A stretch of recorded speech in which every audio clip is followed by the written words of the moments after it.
If it works out, I'm taking the credit, full credit, nobody else. If it doesn't work out, I'm blaming you. This is where your parents are getting their news from. Your uncle watches this 10 hours a day. The Strait of Hormuz has been formally closed. Iran's top joint military command officially releases a statement closing the Strait of Hormuz. Why? Because, so Israel has done this 3 times now. Israel did a massive round of strikes in Lebanon immediately after the signing of the Memorandum of Understanding. And then, yesterday, they did some additional strikes just to prove they were, serious about molesting Lebanon. And then again, today, they did it again. Non-stop, over and over and over again. Yeah, who could have thought this would happen? Thought Israel wouldn't slaughter yeah. Thought Israel wouldn't do this for the 100,000th time award. Not too surprising. So, President Trump, Mr. President, you are the world's only hope.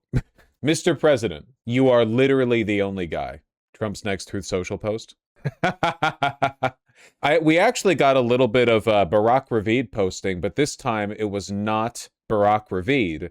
It was from Zeteo, a slightly more legitimate institution. Trump privately rages that Israel is trying to drag him back into his Iran war. A Trump official says U.S. president is now madder at Israelis than the Iranians. Lefties are right too early yet again, huh? The difference between this and the Barack Ravid posting is that this is not coming from Barack Ravid. Barack Ravid is completely untrustworthy. This I'm more willing to trust. Trump desperately wants out of the massively unpopular war he started and appears willing to hand Iran a stunning victory in exchange, and the U.S. president is absolutely furious at the Israeli government and Prime Minister Benjamin Netanyahu for trying to stop him from bailing on the disastrous war of choice. During the past several days, Trump has aggressively complained to administration officials and other confidants that the Israelis are trying to trick him into restarting a full-blown war with Iran. 3 people with direct knowledge of the matter and another person briefed on Anatel Zeteo, who's Barack Ravid, the least trustworthy quote-unquote journalist in history.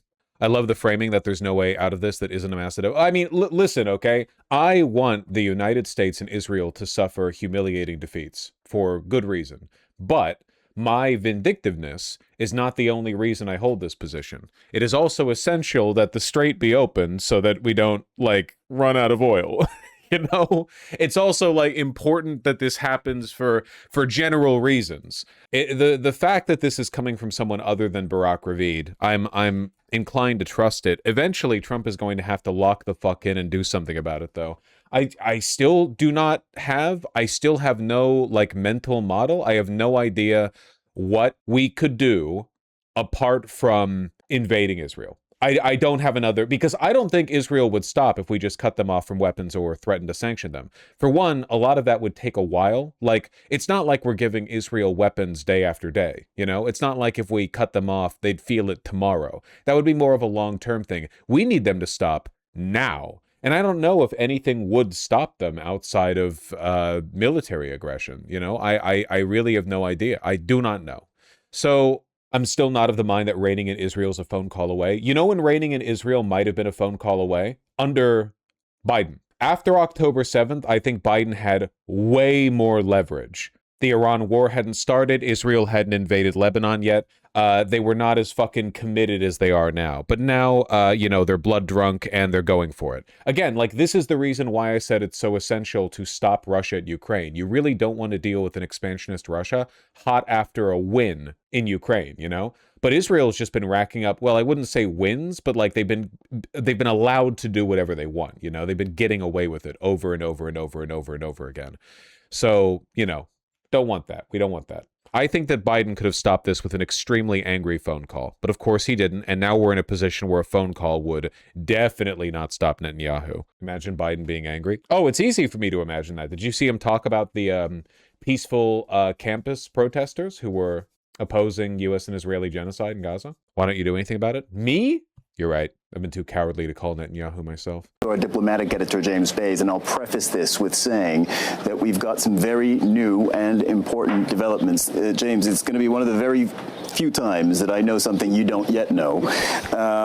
Look, we're hearing from the Iranians, and I think to some extent we saw this coming. The Iranians say, and this is being reported by the Iranian news agency Mehr, that they're going to take action over what's happening in southern Lebanon.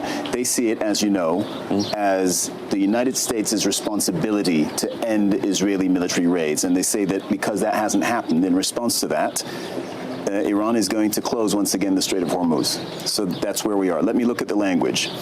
In view of America's blatant breach of promise and breach of contract regarding the failure to implement the very first paragraph of the Memorandum of Understanding. That's something you and I have talked about extensively. Back to this language from Mer News. And in response... Silly question. Hasn't Israel always been invading other Middle Eastern nations? What makes Israel now have the potential to use nukes? Israel threatened to use nukes when Reagan told them to leave Lebanon, if I remember correctly. I think that's recorded as the first threat from Israel to invoke the Samson option. The difference really is just that Israel's gotten crazier. They have more of a war economy, and they're much more. They're just more committed now. You know, it's been a building threat for a while. To the ceaseless and continuous violation of the ceasefire by the Zionist regime in southern Lebanon and the merciless killing of hundreds of thousands of the oppressed people in this land, it is announced that the Strait of Hormuz will be closed to vessel traffic. So, James, I think we can't overstate how significant this is. We can't. This is the ultimate leverage they have, and they proved it during the war.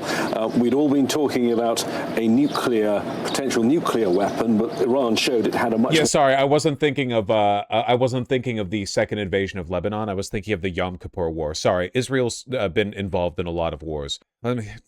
In 1973, Arab forces were overwhelming Israeli forces, and Prime Minister Golda Meir authorized a nuclear alert and ordered 13 atomic bombs to be readied for use by missiles and aircraft. The Israeli ambassador informed President Richard Nixon that, quote-unquote, very serious conclusions might occur if the United States did not airlift supplies. Nixon complied. This is seen by some commentators on the subject as the first threat to use the Samson option. So literally, Israel armed themselves, they put themselves on nuclear alert, and they deployed their atomic aircraft, and they threatened the U.S. president, and they said, give us supplies or we will do this. And Nixon complied with them. After the Yom Kippur War ended, this was our signal that we needed to go in there and we needed to do some wet work in Israel. That was the clear, the fact that we didn't do that after a country, some backwater during the Cold War, man, some fucking backwater country of 5 million people threatened to deploy nuclear weapons, illegally held nuclear weapons. Insane. But we've just let it, we kicked the can down the road. Powerful economic weapon. We actually had reports over the last 24 hours that they might be doing this, and the Iranian government and spokesperson said it wasn't the case they were going to, but clearly they feel right now there is a memorandum of understanding. It has been agreed, but it's not being complied with. And you've got other dignitaries on the top of that hill. They feel this is a time of maximum leverage, and if they are going to close the Strait of Hormuz, it means they use... Oh, yeah, sorry, I forgot about the Six-Day War as well. In the days before the Six-Day War, Israel planned to insert a team of paratroopers by helicopter into the Sinai. The mission was to set up and remotely detonate a nuclear bomb on a mountaintop as a warning to belligerent surrounding states. Retired Israeli Brigadier General Itzhak Yaakov referred to this operation as the Israeli Samson option, which I guess is maybe where they got the name from.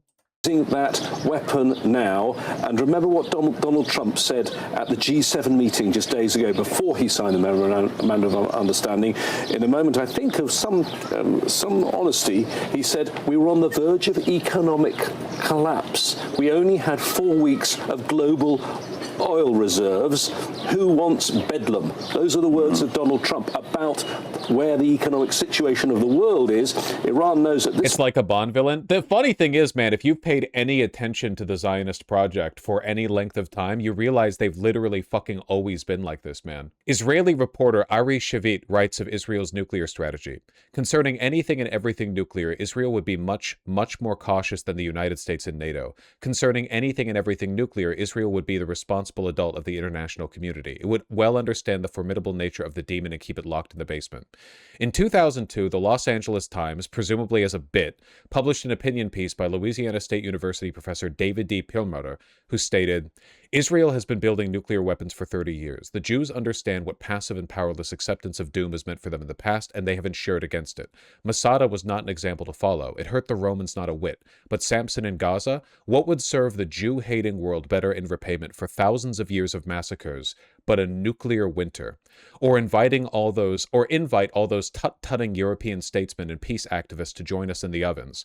For the first time in history, a people facing extermination while the world either cackles or looks away, unlike the Armenians, Tibetans, World War II European Jews, or Rwandans, have the power to destroy the world. The ultimate justice? Really fascinating stuff there.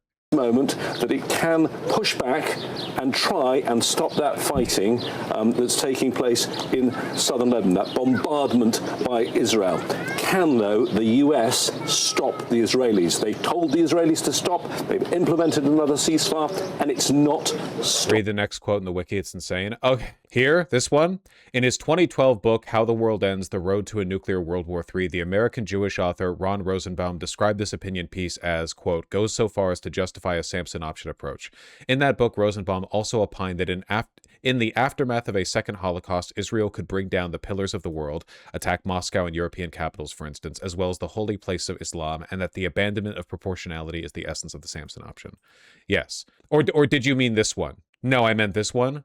A military historian, Martin van Creveld, thought the Second Intifada then in progress threatened Israel's existence. Yeah, sure. He was quoted in David Hurst's The Gun and Olive Branch as saying, "We possess several hundred atomic warheads and rockets and can launch them at targets in all directions, perhaps even at Rome. Most European capitals are targets for our Air Force." Let me quote General Moshe Dayan. "Israel must be like a mad dog, too dangerous to bother. I consider it all hopeless at this point. We shall have to try to prevent things from coming to that if at all possible. Our armed forces, however, are not the 30th strongest in the world, but rather the second or third. We have the capability to take the world down with us, and I can assure you that will happen before Israel goes under." Click the link to that general. Can we? Yes. Israeli military leader and a politician, is commander of the Jerusalem Front in the 1948 Arab-Israeli War, chief of the general staff of the IDF during the Sinai War, and defense minister during the Six-Day War. He became a worldwide fighting symbol of the new state of Israel. Just again, keep in mind that when you see these insane genocidal, like, oh, we should just nuke the world, isn't that fair payback for the Holocaust? They're coming not from like randos, but from very, very powerful and influential people who look like Bond villains, yes. If you, like, again, nothing that is happening in Israel right now is new. They have always been like this. It is just a consequence of us failing to address them. We've been kicking the can down the road for fucking decades. Look up USS Liberty. I'm going to be real, okay? The USS Liberty thing pisses me off because it's literally like the 5 millionth most evil thing Israel's done. Like, I'm not interested in the USS Liberty. Oh, they hit a ship of ours? That's great. Like, here's their politicians and military leaders threatening to end the world over and over. You know, like the people, I don't know. The Liberty thing is just not that interesting to me. Ugly motherfucker. Van Creveld is the author of 33 books in military history, and I guess he's, you know, fond of the idea of ending the world. He's called women the privileged sex and argued the systematic oppression of women as claimed by feminists is a myth unsupported by any serious data. That's great, man. Taking a look at my Israeli military historian, a fat chud who thinks women have it easy. Yeah, just why do men who say stuff like that look like that? In fairness, if I looked like this, I might also think that pretty ladies had all the social privilege in the world, you know? Imagine the chip on this guy's shoulder. Anyway. The Israeli military, I'm not going to use the word professional. They're professional at killing. We saw that in Gaza. But they are efficient. They have a chain of command. If Prime Minister Netanyahu said, stop the bombardment, I have no doubt it would stop. Noor Odeh, our correspondent in Ramallah, reported that the Prime Minister said he doesn't consider himself or his country. Bloomberg is saying Iran shipped out 20 million barrels in the last week. Do you know how much that'll add to the 4-week timer? Well, total global consumption of oil, 100 million barrels a day. So yeah, we've added 5 minutes to the timer. 20 million barrels over a week sounds like they were able to put out maybe like a quarter of the output of the Strait of Hormuz pre-wartime for that week. Maybe a little, maybe less, maybe a fifth. It probably won't add that much. Plus, a lot of that oil is going to China, and China right now has engaged in like a policy of demand destruction. Their reserves haven't been touched. Look at this. China's strategic petroleum reserves. It's crazy. 1.4 billion barrels, basically untouched. Global strategic petroleum reserves by country. Does this go up to week 22 of... This is not super current. You can see the USA has been rapidly depleting theirs. China's has maintained it's held steady. I don't trust China's numbers. You don't think so? Maybe they've been burning through it, but I'm pretty sure the fact that China has a colossal strategic reserve has been well noted for a while. They lied about COVID cases? True, but it's easier to hide COVID cases than it is the logistics, transport, shipping, and storage of, you know, this much of a commodity. They do have to track their production, otherwise they would. Well, I don't know. Is it? Yes, it's easier to lie about COVID numbers than it is what I just described. I assume the info is coming from the government. Well, this is from the EIA, but yeah, I don't know where the original source is. Anyway, by the terms of this memorandum of understanding, adding to what I was saying, the source on this closure of the Strait of Hormuz, it is Iran's top joint military command. So it's reported by the Iranian news agency MER, but this is a decision made by the country's top military command. Something else that is just crossing as we speak. The U.S. Vice President, J.D. Vance, has told Fox that he believes talks between the U.S. and Iran could start as early as Sunday. So he thinks they could happen, and they could be happening. Al Jazeera got victims of the Israeli rape dogs to give their testimony. I'm not going to lie, man. I feel like that shit might be too heavy for stream, and I feel like the consequence of it is going to have to be like banning 70 people in chat for Fed posting. We are Saturday today, so they could be happening tomorrow. It seems the U.S. and Iran moving in at this hour in very different directions. And also some reports coming from some media that maybe there are some Iranians there with Steve Witkoff and Jared Kushner. That's a line that came from Fox News a short time ago. The Iranians saying they're not here. It's possible that there is some talks taking place. But it's clear there is one issue alone. It's that bombardment in Lebanon that's already caused those loss of lives since the so-called ceasefire 24 hours ago. The Iranians making it very clear, you have got to stop this, got to stop the Israelis. Stop the Israelis in the one war, which is connected to getting the talks going in the other war, which of course is connected to the Straits of Hormuz and the whole of the world's economy. Al Jazeera's diplomatic editor, James Space, thank you very much. Well, the skeptics from chat can check it out. So far, man, like basically every crime that Israel's been accused of that has been denied by Zionist media has ended up getting legitimized. They wouldn't bomb a hospital. They've bombed every hospital. They wouldn't execute children by shooting them in the back of the head. Oh, yes, they do. They wouldn't use rape dogs. Here's a bunch of evidence they're using rape dogs. It's just,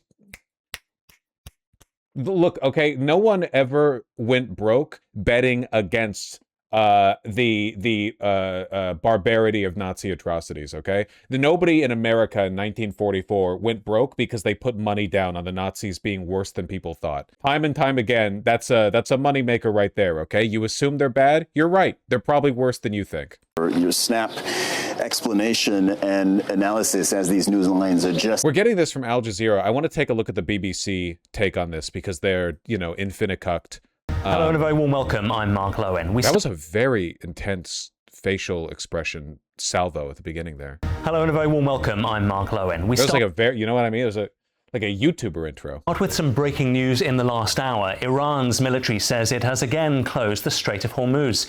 State TV has broadcast a statement by Iran's Central Military Command saying the closure was in response to Israel's attacks on southern Lebanon, describing them as a breach of Tehran's agreement with the US. They are. Let's bring in our Middle East correspondent John Donnison, who joins us from Jerusalem. John, not just a breakdown in the peace deal between Iran and Israel, or the ceasefire, but now potentially also in the peace deal between the US and Iran. Yeah, I mean, I think it's a really significant development. We said that this deal between Iran and the United States was fragile, and here we are, the principal achievement of that. I just looked up this guy, and I'm happy to say the very last thing that he tweeted, though he doesn't really use Twitter anymore, was a report that he did on the use of rape dogs on Palestinians in Israeli prisons. So I expected them to cut to a Ziochud, but this guy actually seems pretty cool. Memorandum of understanding, and I think one of the biggest priorities for the United States was reopening the strait, and what that's lasted a couple of days and it's now closed. So we understand from Iranian state TV that there is now a negotiating team on the way to Switzerland, presumably to meet with the Americans. But, you know, we seem to be making some progress, but we've already taken a huge step back. And the Iranians saying this is because continuous and relentless breaches of the ceasefire in southern Lebanon, with accusing Israel of of not sticking to the agreement. John, just worth reminding us once again of the importance of the Strait of Hormuz to global shipping and the global economy. Okay, well, this is a very 101 segment here. Over the past week, is hammered again. Would China ever step in to stop Israel? No. China's benefiting massively from this. They're one of the primary beneficiaries of the oil shipments that have made it out during the closure of the Strait of Hormuz, and their massive reserves, however large they are massive, and their demand destruction for oil means they're positioning themselves to win. If there is a global oil collapse, it'll affect China less than it affects the rest of the world. We've been here for about 10 minutes, and there's been a wave of very intense Israeli airstrikes. We've just heard another one, and we can see just right now, plumes just of like smoke rising from the locations that have been hit. And now there's also the sound of an Israeli drone flying in the distance. What the fuck was that noise? Oh, sorry, that was a siren. I thought that was like a Pac-Man noise. I'm sorry, that was like really crunchy in my ear. Won't their economy also collapse as the rest of the world which buys Chinese goods face economic crashes? They will hurt less than we will, is the thing. In a global economic collapse, it is better to be the people with the factories than the people who have to buy stuff from the people with the factories. They will fare better than we will. Hospital, the ambulances arrive, but only bring the dead. They are left on the floor of the morgue, already full.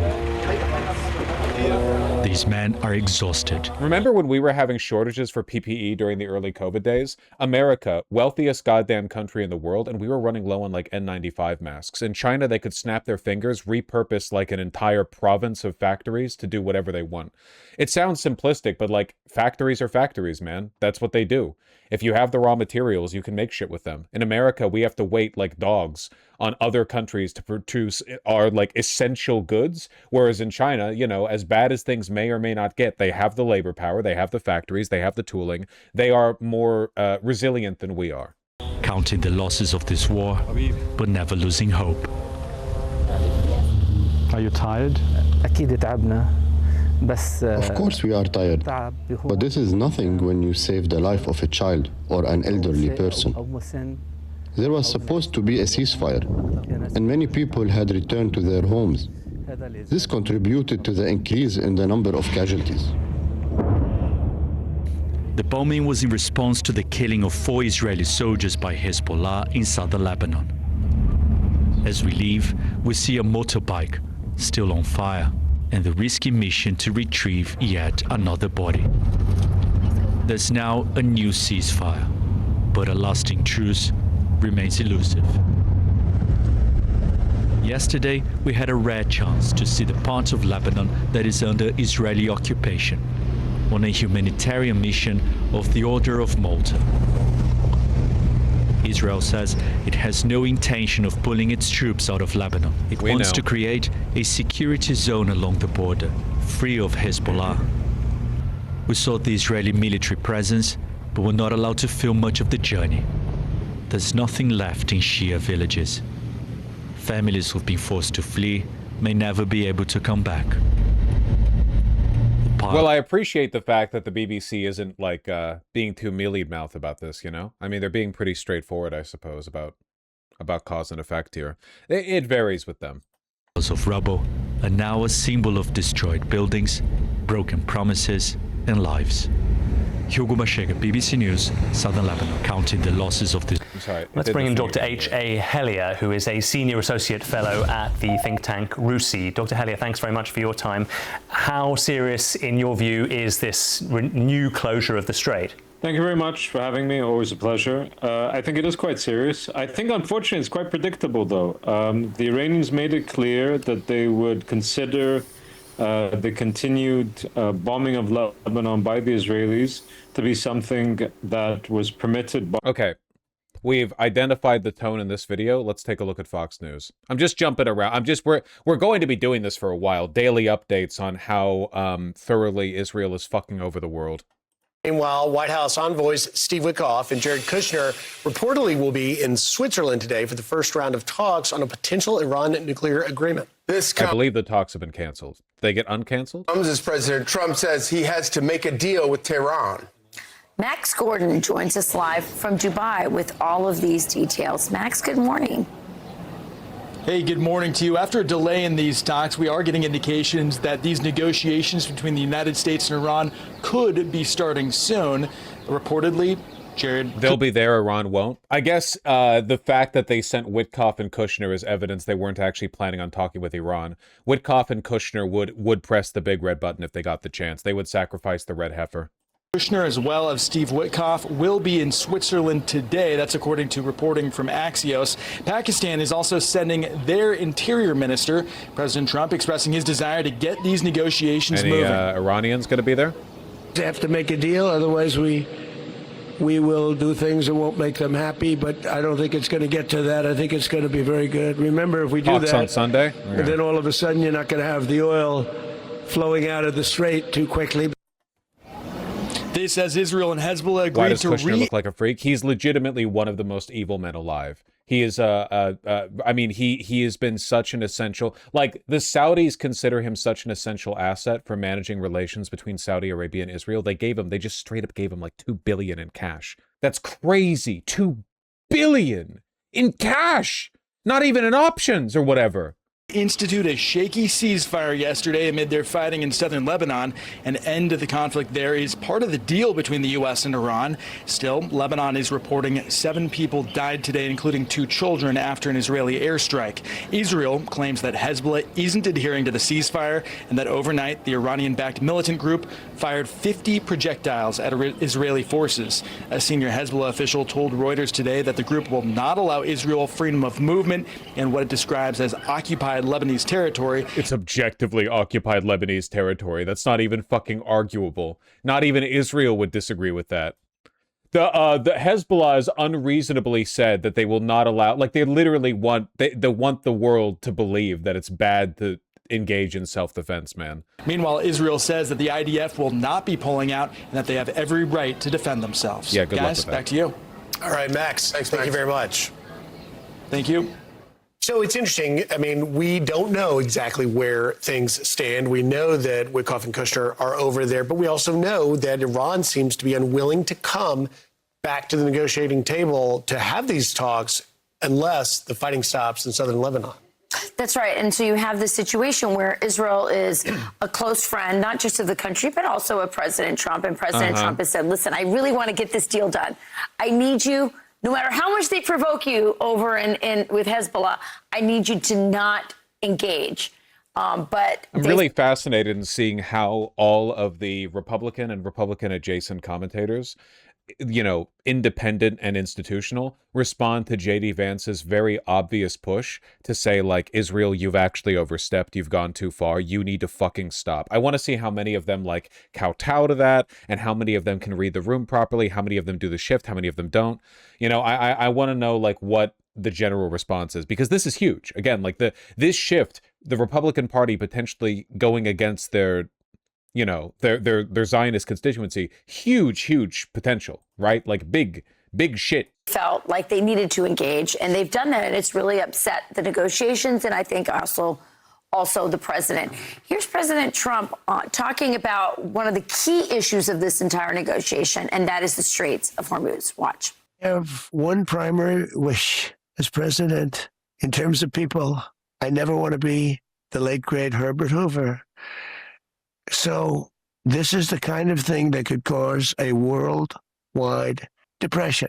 Do you know that for the last 2 months, I've been taking many ships out there and nobody knew it? You know why they didn't know it? Because we knocked out their radar every night. For all these ships. We have not been sneaking ships through the strait. I think he's just saying it because somebody said it to him. It's easy to track this. The Strait of Hormuz is a narrow channel. Satellite imagery makes it pretty much impossible to completely sneak stuff out. You can hide their exact location, and you can hide them in the moment because it takes a while for satellite imagery to, to be received unless you're like an advanced military and you're tracking that shit live. But like, yeah, no, we were not sneaking out tens of millions of barrels of oil during the closure of the strait. Some independent sources say some ships moved through, a very small number of them, and a lot of them were leaving empty. They were ships leaving, not ships actually conducting oil runs. To my knowledge, a majority of the ships that moved through were just ones that had been stuck in the Persian Gulf for months with their sailors just, I don't know, jerking off on deck or whatever. You know what I mean? Like that, like they just wanted to get these incredibly tired, beleaguered, like besieged crews out of there. They're not fulfilling oil contracts. That's how the people were saying, where is this oil coming from? Nobody knew. We'd leave at 1 o'clock in the morning, all lights off, and we'd have our Navy destroyers going alongside. See, like, no, we were not escorting ships out. This didn't happen. He said it would happen, and then it immediately fell apart. And they had no equipment because we destroyed all of the equipment that would normally be, used to detect this. And I went for a month and a half taking lights off. Yeah, I like the implication that that if you simply turn off if you snuff the lanterns on the ship's deck, they won't see you move under the cover of night. Just an oil tanker the size of the Empire State Building turned on its side, flanked by 2 U.S. destroyers, just in a strait so narrow that you can see one side from the other. Nah, man, just keep that shit real quiet. These ships out there every night at 1 o'clock in the morning, and we were never detected until about a week ago, and then I announced that we're doing it. So, of course, President Trump, from the very beginning, talked about the need to do something about Iran's nuclear program. Con conservatives here in the United States. Dude, Fox News is just like straight up behind. Traffic flows through Strait of Hormuz as U.S.-Iran deal takes effect. When is this from? 5 hours ago? This is when the strait was closed before this. I guess that's one strategy. Just don't report on what's happening. White House envoys Steve Witkoff and Jared Kushner will reportedly be in Switzerland today for the first round of talks on a potential Iran nuclear agreement. This comes as President Trump says he has to make a deal with Tehran. Max Gordon joins us live from Dubai with the details. Hey, Max. Hey, good morning. After a delay in these talks, we are hearing about some movement from the U.S. delegation, as you just said there. Jared Kushner and Steve Witkoff both reportedly will be in Switzerland today. That's according to reporting from Axios. Pakistan is also sending their interior minister, the Swiss, releasing a statement saying diplomats from various countries currently present are continuing their efforts to maintain the dialogue. For reasons of confidentiality, no further information can be provided regarding those it's worse than the transatlantic discussions. accent, Thana. There's still been no official word from the Iranians on when they will arrive in Switzerland for talks. President Trump expressing his desire to get these negotiations moving. Yeah, Fox News just isn't covering what's happening. I don't know when we're going to have this big reckoning. I don't even think that like Al Jazeera has really done this, but at some point everyone, even Western media, is going to have to wake up and they're going to have to say, damn, Israel sure is like playing playing for keeps here, huh? Israel sure is threatening to end the damn world, huh? I don't know how long it's going to take before this narrative shifts. I'm surprised. What I'm interested in, I guess, is the fact that, like, on Fox News, it doesn't seem like they've acknowledged what J.D. Vance did yet. Like, J.D. Vance did a media tour, multiple interviews, spoke to the White House press pool. Very, very clear message. Israel, you've gone too far. But they're not, like, really engaging with it. Actually, hold on. Maybe I'm going to eat my own words. Kill me. J.D. Vance has to rethink this. Are they fighting back? Are they fighting back? President Trump showing off the new Air Force One at Joint Base Andrews. That comes as Vice President J.D. Vance puts his Switzerland trip on hold with the fragile peace deal being confronted by new violence in the Middle East. Because it will shut the strait down again. He's having to tread very, very carefully and very precisely at this moment, I think, in a way when are we talking about he has Vance? Not been forced to do so far in this conflict. Meaning, if he wants to... But the $5 billion that they would be getting on a monthly basis, his entire caucus is upset with this deal. I mean, you're listening to huge allies of the president, Ted Cruz, Lindsey Graham, Josh Hawley, Thune, et cetera, everything ranging from like complete disaster to a journal has said that they're not going to sign on to the UN resolution to lift the sanctions on Iran right away. So that has to do with it. I'm saying he's picking a fight that he doesn't need. Israel, it does tremendous damage. Does anyone doubt the president was wrong? Barely any engagement here. Yeah, I don't know. Well, we'll see how it goes. We'll see how it goes. On that note, believe it or not, it does seem like they're actually making moves in that direction. Whoop. A lot of internal discussion underway, probably. Funny you mentioned that. Israeli Channel 12 reports that the Trump administration's officials have quietly opened back-channel contacts with opposition leaders Naftali Bennett and Gadi Eisenkot, hedging against Netanyahu ahead of Israel's elections, due by October 2026. They're both seen as top contenders to replace Netanyahu. This is not actually good, because the opposition in Israel is also in favor of invading Lebanon. You know, they're all kind of on they're all on the same team here to a large extent. If anything, it kind of forces all of them to compete to be the most bloodthirsty, because they want to appeal to the increasingly fanatical Third Temple types. So this doesn't make a difference. I don't think it will. I think that like what they're going to find is they talk to they've tried negotiating with Netanyahu. Netanyahu isn't doing it, you know. And what they're going to find is that none of them will. It's at the 7-minute, 10-second mark in that Fox News video. Okay, sure. Yeah, I'll take a peek. President Trump showing off. The only reason Israel attacks anyone is because they were attacked. 4 IDF soldiers died. That's why they hit it. Hezbollah hits Israel because Iran tells them to. Israel isn't blowing up any deal. They're defending themselves. The minute they... I think Hezbollah might have killed those IDF soldiers because they were in Lebanon. I'm sorry, where did they die? Was it in Israel? Stop defending themselves, then their ability to exist diminishes. President was wrong. President is the best friend Israel ever had. That is 100% true. But Israel will survive. There's not going to die from nuclear. Okay, it's just, yeah, delusional Zionist cope, whatever, meaningless. You guys see this one? The fucking Free Press writer, Rupa Subramanya. After Ben-Gvir said, all of Lebanon must burn, we have to kill all Lebanese, every Lebanese mother must sob, etc., etc. Ben-Gvir's rhetoric often comes across as extreme, but it's impossible to understand Israel without understanding its predicament. It's a tiny country that has spent decades facing enemies committed to its destruction. That produces a security mentality unlike almost anywhere else. And unlike any other country out there, Israel treats the protection of its own citizens as the government's highest obligation. They're actually doing like reverse tone policing for a genocidal screed. It's so fucking funny. It's the logical conclusion of quote-unquote liberal Zionism. Liberalism and progressive values have only ever been used as a cudgel by Zionists, who deep down are really Nazis. They will invoke the fact that they're the only democracy, we don't kill gays, etc., but they don't care or believe in any of this.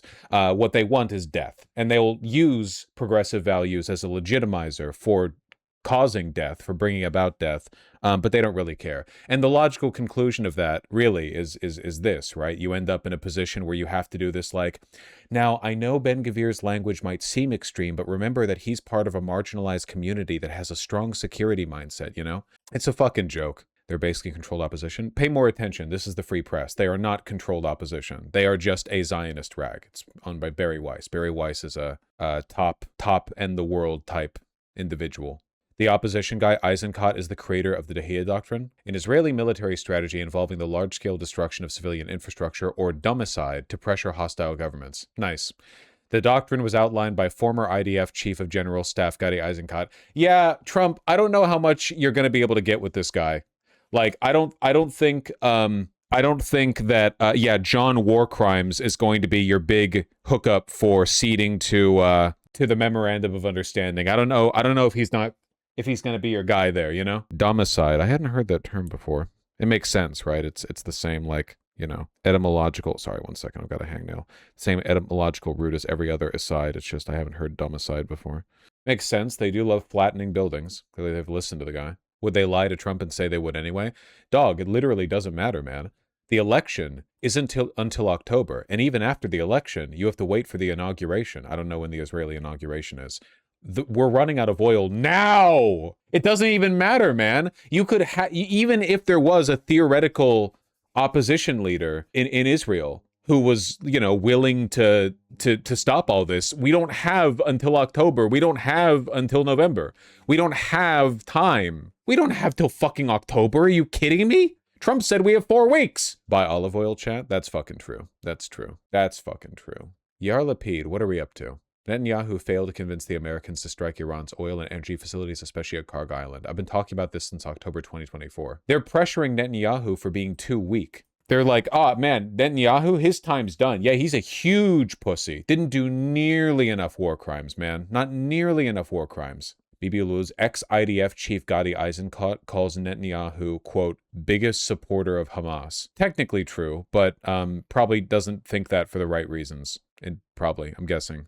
Characterize this kind of settlement other than the Iranians got what they wanted, the Americans didn't, and that's where we're going from here. And then, Hagar, what does that mean for the Lebanese? Yeah, it's a disaster, actually, in so many ways. So Tom mentioned here that the Israelis are now being held back. And it sounds, a lot of people, it sounds like a ceasefire would be a good thing, right? Normally that sounds like something you'd want in Lebanon or anywhere. But the fact is that if we focus on Lebanon specifically, it's not there's no deal. Everybody was told to stop shooting, to put their arms down. We've now told one of our most important that's the deal. Allies in the world that we don't want them defending themselves. This is on MS Now. Strike that Trump condemned over the weekend was a strike that was after a terrorist, a Hezbollah terrorist wanted by the United States for having killed 5 Americans, kidnapped and killed 5 Americans, Mohammed Daktouk. And here we are telling our ally that strike should have never happened because the Iranian regime gets shaky about it, because they're the ones suddenly that have the strength to negotiate from a position of strength. In Lebanon specifically, when you have a ceasefire that doesn't detail how Hezbollah is going to get disarmed, who's doing the disarmament.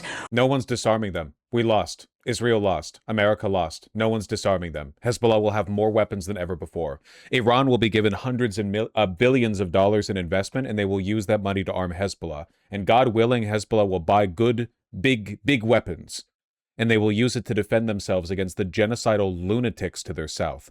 You've lost. There's no disarming.